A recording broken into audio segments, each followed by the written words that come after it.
परम सत्कार योग गुरु प्यारी सात संगत जी, राधा स्वामी जी। सात संगत जी, आज 21 फरवरी को बाबा जी और हजूर जी ने डेरे में संगत को दर्शन दिए जी, और शाम 4 बजे बाबा जी ने संगत के साथ सवाल जवाब भी किए जी। आज बाबा जी ने इशारे में कह दिया कि मेरा जो दौर था वो चला गया, अब हजूर जी का दौर है। बाबा जी ने ऐसा क्यों कहा, इस वीडियो में हम आपको आगे बताएंगे जी। डेरे में बारिश के कारण मौसम बहुत ठंडा हुआ पड़ा है, और आज के सवाल जवाब के बाद 2 महत्वपूर्ण सूचनाएं भी आपके लिए है जी, इसलिए वीडियो को पूरा ज़रूर सुनना जी। आइए अब सुनते हैं आज के सवाल जवाब जी। सबसे पहले एक बुजुर्ग ने बाबा जी से कहा कि बाबा जी, मैंने हजूर महाराज जी से नामदान लिया था, और उस समय मैं उनकी समझाई बातों पर ज़्यादा गौर नहीं कर पाया, और उस चीज़ का आज मुझे बहुत पछतावा होता है। अपनी उसी गलती में आज आपसे माफ़ी मांगने आया हूँ। बाबा जी ने समझाया कि बेटा, माफ़ी मांगने की कोई ज़रूरत नहीं है। हजूर जी ने भी यही समझाया था कि हमें अंदर से उस मालिक की पहचान करनी है। अब जो समय आपके हाथ से जा चुका है, उसको याद ना करके हाथ में जो समय है उसका अच्छे से इस्तेमाल करना है। भजन सिमरन करके उस मालिक को हासिल करना है। फिर आगे एक लड़की ने बाबा जी से कहा कि बाबा जी, कभी कभी कुछ लोग ज़बरदस्ती की बहस करने लगते हैं और हमें इतना मजबूर कर देते हैं कि हमें जवाब देना पड़ जाता है। तो क्या बाबा जी, हमें वहाँ चुप हो जाना चाहिए या अपनी बात रखनी चाहिए? बाबा जी ने समझाया कि बेटा, कोई बोलता है तो उसको बोलने देना है, हमें उससे बहस का हिस्सा नहीं बनना है। कोई कुछ करेगा तो कल को हिसाब भी उसी को देना पड़ेगा, इसीलिए अगर हम पलटकर जवाब देंगे तो हम भी उस कर्म का हिस्सा बन जाएंगे। फिर आगे एक भाई ने बाबा जी से पूछा कि बाबा जी, हमें अंदर की लड़ाई लड़नी चाहिए या बाहर की लड़ाई लड़नी चाहिए? बाबा जी ने कहा कि बेटा, मालिक तो बख्शनहार है, मालिक ने तो हमें बख्श ही देना है। फिर बाबा जी हंसते हुए बोले, लेकिन एक बात याद रखनी कि पत्नी ने नहीं बख्शना। ये सुनते ही सारी संगत ज़ोर ज़ोर से हंसने लगी थी जी। फिर यही भाई कहने लगा कि बाबा जी, मुझे बचा के रखना। तो बाबा जी ने कहा, किससे बचाना है, पत्नी से? इस बात पर भी संगत जी और हजूर जी बहुत हंसने लगे थे। फिर एक भाई ने बाबा जी से कहा कि बाबा जी, आज तक आपने मेरा हमेशा साथ दिया है। जब भी कोई मुसीबत आई है तो आप साथ खड़े रहे हैं। अब मुझे लगता है कि मेरा समय नज़दीक है। मेरी बस आपसे यही विनती है कि आखिरी समय में आप ही मेरे साथ रहना और मुझे आप ही लेकर जाना। बाबा जी ने समझाया कि बेटा, कोई किसी के लिए कुछ नहीं करता। आज जो हमें मिल रहा है वो हमारी करनी के कारण मिल रहा है। दूसरा कोई हमें रास्ता ज़रूर दिखा सकता है, लेकिन मेहनत हमें ही करनी पड़ती है। अगर हम मेहनत ही नहीं करेंगे तो फिर मालिक की बख्शिश हमें कैसे मिलेगी? इसीलिए आप हमेशा याद रखें कि मालिक हमेशा हमारे साथ है और मालिक ही हमें लेने भी आएगा। अब ये हमारी करनी पर निर्भर करता है कि हम मालिक की पहचान कर पाते हैं या नहीं। फिर आगे एक भाई ने बाबा जी से पूछा कि बाबा जी, सब कहते हैं सद्गुरु अगर चाहे तो किसी भी रूह को रूहानी मंडलों में ले जाकर प्रकाश दिखा सकते हैं, तो क्या ये सच है? बाबा जी ने समझाया कि बेटा, प्रकाश का मतलब है जागृत अवस्था और अंधेरे का मतलब है अज्ञानता। आज हम अज्ञानता के अंधेरे में ठोकरें खा रहे हैं। जब किसी गुरुमुख की संगत करते हैं, गुरुमुख हमें अज्ञानता के अंधेरे से जागृत अवस्था में ले जाने का रास्ता दिखाते हैं। आखिर में करनी में तो हमें ही जाहिर करना पड़ेगा। सद्गुरु की ड्यूटी होती है हमें अंधेरे से प्रकाश में ले जाने का सही मार्ग दिखाना, और जब हम प्रकाश में पहुंच जाते हैं तो उस समय हमें ये सब कुछ समझ में आने लगता है कि सब दिखने लगता है। फिर आगे एक बीवी ने बाबा जी से कहा कि बाबा जी, आपके आगे विनती है कि मेरे ऊपर कृपा करो, जिससे मैं भजन सिमरन ज़्यादा से ज़्यादा कर सकूं। बाबा जी ने समझाया कि बेटा, हम पता नहीं क्यों बार बार लफ्ज़ों में मांगने लगते हैं। लफ्ज़ों में मांगने से लफ्ज़ ही मिलेंगे, और जब करनी में जाहिर करेंगे तो फिर कुछ भी मांगने की ज़रूरत नहीं पड़ेगी। फिर आगे एक भाई ने बाबा जी से पूछा कि बाबा जी, आज हम डेरे या सत्संग घर या किसी भी धार्मिक स्थान पर जाकर लंगर या नाश्ता करते हैं, तो क्या हमें फ्री में वो कर लेना चाहिए? बाबा जी ने समझाया कि बेटा, इस दुनिया में फ्री में कुछ नहीं मिलता। अगर आपने किसी स्थान पर लंगर या चाय पानी लिया है तो उसके बदले में आप वहाँ थोड़ी सी सेवा ज़रूर डाल दो। फिर आगे एक बीवी रोते हुए बाबा जी से कहने लगी कि बाबा जी, मैं बड़ी परेशान हूँ, बाबा जी कृपा बनाए रखना। बाबा जी ने समझाया कि बेटा, हमें मालिक के भाने में रहना है। जब हम मालिक के भाने में रहेंगे तो फिर सारी जिम्मेदारी मालिक की होती है। फिर ये बीवी कहने लगी कि बाबा जी, पीछे कुछ गलतियाँ हो गई है, उनके लिए मुझे माफ़ करना। बाबा जी ने समझाया कि बेटा, गलती से सीखकर आगे बढ़ेंगे और मालिक के भाने में रहेंगे तो मालिक की बख्शिश ही बख्शिश होगी।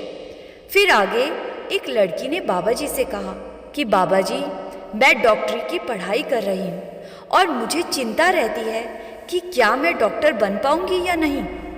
बाबा जी ने समझाया कि बेटा, हम चिंताओं में ही अपनी ज़िंदगी को काट लेते हैं। मालिक पर विश्वास करके अपनी तरफ से मेहनत में कसर नहीं छोड़नी है, मालिक ज़रूर बख्शिश करेगा। फिर बाबा जी ने मजाकिया अंदाज में बोला, टीके सबको लगाने हैं, चाहे कोई अच्छा करे या बुरा करे, टीके से कोई नहीं बचना चाहिए। ये सुनकर संगत बहुत ज़ोर ज़ोर से हंसी थी जी। फिर यही लड़की कहने लगी कि बाबा जी, मुझे आपसे कभी कभी डर लगता है कि आप मुझे डांट दोगे। तो बाबा जी ने कहा कि बेटा, अब मुझसे कैसा डर, अब मेरा दौर तो चला गया, अब डरना है तो हजूर जी से डरो। मुझसे डरने वाला जो दौर था वो तो जा चुका है। इस बात पर संगत भावुक हो गई थी जी। फिर आगे एक लड़के ने बाबा जी से कहा कि बाबा जी, परमार्थ और पढ़ाई को एक साथ कैसे आगे बढ़ाया जाए? तो बाबा जी ने हंसते हुए कहा कि परमार्थ के टाइम पढ़ाई को याद किया कर और पढ़ाई के टाइम पे परमार्थ के बारे में सोचा कर। ये सुनकर संगत हंसने लगी थी जी। फिर बाबा जी ने इस लड़के को समझाया कि बेटा, मालिक ने हमें विवेक की ताकत दी है, हमें बैलेंस बनाना आना चाहिए। दिन में 24 घंटे होते हैं, पढ़ाई करते टाइम पढ़ाई के अलावा दूसरी कोई चीज़ मन में नहीं लानी और परमार्थ के टाइम मालिक को याद करने के अलावा कुछ और नहीं सोचना। एक बैलेंस बनाकर चलना है। फिर आगे एक भाई ने बाबा जी से कहा कि बाबा जी, इतनी कृपा करना कि आपके भाने में रहूं। मुझे गुस्सा बहुत आता है और आप बहुत बार समझाते हो कि गुस्से से दूर रहना चाहिए, लेकिन मैं गुस्से से दूर नहीं रह पा रही। तो बाबा जी ने पूछा कि जब गुस्सा आता है तो किस पर निकालती है? तो लड़की कहने लगी कि अपनी मम्मी पर। बाबा जी ने कहा कि बेटा, ताकतवर पर तो हम गुस्सा निकाल नहीं पाते और जो हमसे प्रेम करता है उस पर गुस्सा निकाल कर बैठ जाते हैं। बाबा जी ने समझाया कि बेटा, कल को जब तेरे बच्चे होंगे और वो तुझ पर गुस्सा करेंगे तो क्या तुझे अच्छा लगेगा? माँ का कर्ज तो हम कभी नहीं उतार सकते। माँ बाप की हमेशा इज्जत करनी चाहिए। माँ बाप को हमसे कुछ नहीं चाहिए, बस प्यार के 2 बोल बोल लेंगे तो उनके लिए वो बहुत बड़ी बात है। फिर बाबा जी ने हंसते हुए कहा कि तू शादी कर ले और पति से लड़ाई किया कर, उस पर गुस्सा निकाला कर। ये सुनकर संगत बहुत ज़ोर ज़ोर से हंसने लगी थी जी। फिर आगे एक और लड़की ने बाबा जी से कहा कि बाबा जी, ऐसी कृपा करना कि मेरे मन में कभी भी अहंकार ना आए। तो बाबा जी ने इस बात पर मजाकिया जवाब दिया कि मैं बातों वाला बाबा नहीं हूँ, मैं करनी वाला बाबा हूँ। मुझे तो करनी करके दिखाओ, फिर मैं कुछ मांगने की ज़रूरत नहीं पड़ेगी। फिर एक लड़के ने कहा कि बाबा जी, हम आपके खोटे सिक्के हैं, हम पर कृपा करना। तो बाबा जी ने कहा कि बेटा, मैं कैसे कृपा करूं? मैं तो यहाँ सबसे छोटा हूँ। तो लड़का कहने लगा कि बाबा जी, आप सबसे बड़े हो। तो बाबा जी ने कहा कि ओ बेटा, मैं तो 15 साल का लड़का हूँ। ये सुनकर संगत बहुत ज़ोर ज़ोर से हंसी थी जी। फिर बाबा जी ने इस लड़के को प्रेम से समझाया कि बेटा, परमार्थ में कोई बड़ा छोटा नहीं होता, हम सब एक बराबर हैं। फिर आगे एक लड़का बाबा जी से कहने लगा कि बाबा जी, आप इतने सुंदर हो, आप क्या खाते हो जो इतने सोने हो? बाबा जी ने हैरानी के साथ इस भाई की तरफ देखा और कहा कि बेटा, अगर मैंने अपना राज बता दिया तो तुम सारे भी सोने हो जाओगे, इसलिए मैंने नहीं बताना राज। ये सुनकर संगत बहुत ज़ोर ज़ोर से हंसी थी जी। फिर बाबा जी ने कहा कि अपनी पत्नी से पूछियो कि वो खाना कैसे बनाती है, अपना भेद मुझे दे दे, तो क्या वो तुझे खाना बनाने का भेद देगी? ये सुनकर संगत फिर से हंसने लगी थी जी। फिर आगे एक लड़का बाबा जी से कहने लगा कि बाबा जी, मुझे नामदान की बख्शिश करना। बाबा जी ने मुस्कुराते हुए कहा कि ये जो लड़के होते हैं ये तब तक अपने होते हैं जब तक इनकी शादी नहीं हो जाती। ये सुनकर संगत हंसने लगी थी। फिर ये लड़का बाबा जी से कहने लगा कि बाबा जी, आप बहुत भोले भाले हो। तो बाबा जी ने मजाकिया अंदाज में कहा, आय हाय। ये सुनकर संगत बहुत हंसी थी जी। फिर बाबा जी कहने लगे कि तुम लड़के लड़कियों से डरते हो, मुझसे नहीं डरते। फिर ये लड़का कहने लगा कि बाबा जी, मुझे लड़की भी आप ही ने ढूंढ के देनी है। तो बाबा जी ने हंसते हुए कहा कि मैंने अपने लिए तो लड़की ढूंढी नहीं, तो तेरे लिए कहाँ से ढूंढ कर लाऊं? ये सुनकर भी संगत बहुत ज़ोर ज़ोर से हंसी थी जी। फिर आगे एक लड़की बाबा जी से कहने लगी कि बाबा जी, मेरा मन बहुत चंचल है और मैं बहुत परेशान हो जाती हूँ। तो बाबा जी ने समझाया कि बेटा, ज़िंदगी में ध्यान की बहुत अहमियत है। अगर हम पॉजिटिव की तरफ ध्यान देंगे तो सब अच्छा होगा, और अगर ध्यान ही नेगेटिव की तरफ जाएगा तो सब कुछ गलत ही होगा। फिर आगे एक लड़के ने बाबा जी से पूछा कि बाबा जी, मैं जहाँ नौकरी करता हूँ वहाँ जब मैं कहता हूँ कि मैं राधा स्वामी हूँ तो वो लोग पूछने लगते हैं कि इसका क्या मतलब हुआ, और वो मेरा मजाक उड़ाने लगते हैं। फिर मैं उन्हें जवाब नहीं दे पाता। बाबा जी ने समझाया कि बेटा, राधा मतलब आत्मा और स्वामी मतलब परमात्मा। राधा यानी आत्मा का स्वामी। लेकिन एक बात का ध्यान रखना कि हमें परमार्थ को लेकर किसी के साथ बहस नहीं करनी है। अगर सामने वाला कुछ ऐसी बात कर भी देता है तो भी हमें चुप रहना है, क्योंकि आपके रिएक्ट करने से ही दूसरे को खुशी मिलती है। अगर आप रिएक्ट ही नहीं करेंगे तो वो अपने आप चुप हो जाएंगे। फिर आगे एक लड़की ने बाबा जी से पूछा कि बाबा जी, मेरी शादी एक गैर सत्संगी परिवार में हुई है और वो लोग मुझे सत्संग और सेवा पर जाने की बजाय उस ओर लगाने की कोशिश करते हैं जहां वो लोग जुड़े हुए हैं, और कभी कभी वो इस बात को लेकर दबाव भी बनाते हैं। तो ऐसी स्थिति में मुझे क्या करना चाहिए? बाबा जी ने समझाया कि बेटा, अगर आप चाहते हो कि वो आपकी सोच की कद्र करें तो आपको भी उनकी सोच की कद्र करनी पड़ेगी। ये ज़रूरी नहीं कि जहाँ से आप जुड़े हो उनके लिए वही मार्ग सही है। इसीलिए अगर आप उनकी सोच की कद्र करोगे और एक अच्छा उदाहरण बनकर दिखाओगे तो एक दिन वो आपकी बात को ज़रूर समझेंगे। लेकिन अगर आप आगे बोलेंगी तो फिर घर का माहौल ख़राब होगा। फिर आगे एक लड़के ने बाबा जी से कहा कि बाबा जी, अभी मेरी उम्र नामदान की नहीं हुई है, तो क्या मैं वेद और शास्त्रों में जो श्लोक लिखे होते हैं तो क्या मैं उन्हें सिमर सकता हूँ? बाबा जी ने समझाया कि बेटा, कर तो हम कुछ भी सकते हैं, असल मकसद तो मालिक के साथ रिश्ते को जोड़ना ही है ना। लेकिन समझदारी इसी में है, आप कहीं से भी जुड़कर उनके बताए रास्ते पर चलकर मालिक की भक्ति करो, जिससे कि आपको एक अच्छी गाइडेंस मिलती रहे। ये ज़रूरी नहीं कि आप यहीं से जुड़ो, जहाँ आपका मन मानता है और खुशी मिलती है, आप वहाँ से जुड़कर मालिक की भक्ति करो। सासंग जी, ये सवाल जवाब आज डेरे में बाबा जी और संगत के बीच हुए थे जी। अभी आप इस वीडियो में बने रहिए जी। अब एक ज़रूरी सूचना उन सत्संगियों के लिए जो प्रयागराज में चल रहे कुंभ के मेले पर जाना चाहते हैं। इसके बाद उन संगत के लिए भी बहुत ज़रूरी सूचना है जी, जो 23 के भंडारे पर डेरे जाने का प्लान कर रहे हैं जी। इसीलिए आप सबसे बेनती है जी कि वीडियो को आखिर तक ज़रूर सुनना जी। सासंग जी, बाबा जयमल सिंह जी के टाइम में एक बार कुंभ का मेला लगा था। तो उस समय कुछ सत्संगी आपस में बात करने लगे कि कुंभ के मेले में हमें भी जाना चाहिए। जब पूरी दुनिया वहाँ जा रही है तो ज़रूर कोई तो लाभ मिलता होगा। इस चर्चा के बाद सभी सत्संगी अगले दिन सुबह डेरे से प्रयागराज जाने का प्लान बनाकर सो गए जी। लेकिन सासंगत जी, बाबा जी महाराज ने उसी रात एक चमत्कार किया जी, जिससे सभी सत्संगियों की आंखें खुल गई जी। जिन सत्संगियों ने प्रयागराज जाना था वो सब सुबह 3 बजे उठकर नहा धोकर जाने के लिए तैयार हो गए जी। तभी उनके सामने एक काला घोड़ा आया और वो काला घोड़ा डेरे की मिट्टी में लेटने लगा और लेट लेट कर उस घोड़े ने अपने पूरे शरीर पर डेरे की मिट्टी लगा ली जी और उसका रंग काले से गोरा हो गया।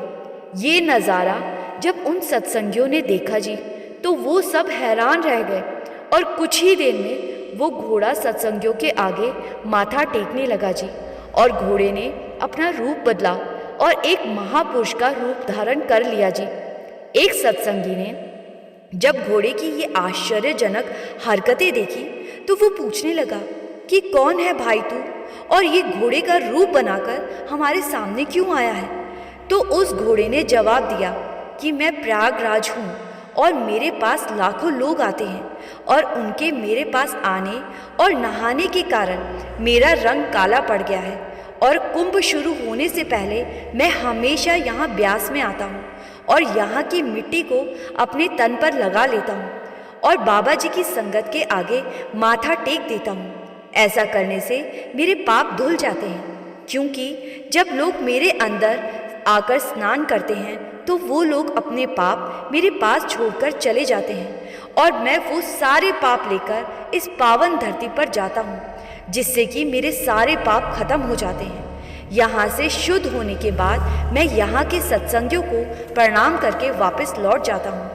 आप मेरा प्रणाम स्वीकार करें। इसी बीच सत्संगियों को पीछे से किसी ने आवाज़ लगाई। जैसे ही सत्संगियों ने पीछे मुड़कर देखा तो वहाँ कोई नहीं था जी, और जब वापस घोड़े की तरफ देखा तो अब वहाँ कोई घोड़ा नहीं था जी। तभी सामने से बाबा जी महाराज जी आते हुए दिखाई दिए और पूछने लगे कि हाँ भाई, कौन कौन जा रहा है प्रयागराज। इतना सुनते ही सभी सत्संगी एक ही स्वर में बोले, बाबा जी अब भला कौन जाएगा प्रयागराज। प्रयागराज तो खुद हमारे डेरे की मिट्टी में स्नान करके शुद्ध होते हैं, तो फिर भला हम वहाँ किस लिए जाएंगे जब सब कुछ पहले से ही हमारे पास है। सभी सत्संगियों ने प्रयागराज जाने की यात्रा को रद्द कर दिया जी और भजन सिमरन पर बैठ गए जी। सासंगा जी, ये कहानी छोटी ज़रूर है जी, लेकिन बहुत बड़ी चीज़ हमें सिखाती है। सच में जब बाबा जी ने पहले ही हमें सब दे दिया है, हमें वो युक्ति बता दी है जिससे हम अपने आप को, मतलब अपने मन को शुद्ध कर सकते हैं। जब सब हमारे पास पहले से ही है तो भला कहीं और जाकर डुबकी लगाने से क्या मिलेगा जी। सबसे ज़रूरी है आत्मा की शुद्धि, और आत्मा की शुद्धि बाहरी डुबकी लगाने से नहीं हो सकती जी। आत्मा की शुद्धि तो तभी होगी जब हम भजन सिमरन करके, ध्यान को एकाग्र करके मन रूपी समुंदर में डुबकी लगाकर मालिक की पहचान करेंगे जी। बाहर तो हम रोज़ नहाते ही हैं, बाहरी स्नान से हमारे शरीर पर चढ़ी मैल ज़रूर धुल सकती है, लेकिन मन पर चढ़ी मैल तो मालिक की भजन बंदगी से ही दूर होगी जी। बहुत सारी जगहों पर मैंने अभी पिछले कुछ दिनों में देखा कि कुछ लोग प्रयागराज के पानी को भरकर अपने शहर में ला रहे हैं और अपनी सोसाइटी के किसी स्विमिंग पूल में उस पानी को मिलाकर उसमें डुबकियां लगा रहे हैं। अगर कर्मों का निपटारा इतनी आसानी से हो जाता तो इस संसार में पाप और पापी बहुत बढ़ जाते जी, क्योंकि ये तो सबसे आसान है कि पाप करो और नदी में डुबकी लगाओ। फिर इंसान पाप को बार बार दोहराता, क्योंकि डुबकी से पाप तो धुल ही जाना है। लेकिन साध संगत जी, बाबा जी कहते हैं जानबूझकर किए पाप का हिसाब तो होगा ही, लेकिन जो पाप गलती से भी हमसे हो गए हैं उनका भी हिसाब वो मालिक हमसे ज़रूर लेगा जी। बस गलती से हुए पाप का भुगतान बहुत ज़्यादा कष्टदायक नहीं होगा, लेकिन हिसाब तो हर गलती से हुए कर्मों का भी हर हाल में देना ही होगा जी। साध संगत जी, अब एक बहुत ज़रूरी सूचना भी सुनते जाइए जी। डेरे में बहुत ज़्यादा बारिश के साथ ओले पड़ने के कारण ठंड बहुत ज़्यादा हो गई है जी, और टेम्परेचर बहुत गिर गया है जी। जो मेरे भाई बहन 23 के भंडारे पर डेरे जा रहे हैं जी, वो ठंड से निपटने की पूरी तैयारी करके ही डेरे जाए जी। गरम कपड़े, कंबल आदि सब कुछ साथ लेकर जाएं जी, नहीं तो आपको डेरे जाकर बहुत परेशानी हो सकती है जी। साध संगत जी, इसी के साथ मैं आपसे विदा लेती हूँ जी। वीडियो को लाइक करके शेयर करने की सेवा ज़रूर कीजिए जी, जिससे कि वो संगत भी आज के सवाल जवाब सुन सके जी, जो अभी इस चैनल से नहीं जुड़ी है जी। आपसे एक और विनती है जी कि कमेंट में राधा स्वामी ज़रूर लिखिए जी, और संगत के अपने इस चैनल रूहानी सफ़र को सब्सक्राइब कर इस चैनल का एक हिस्सा ज़रूर बने जी। गुरु प्यारी साध संगत जी, राधा स्वामी जी।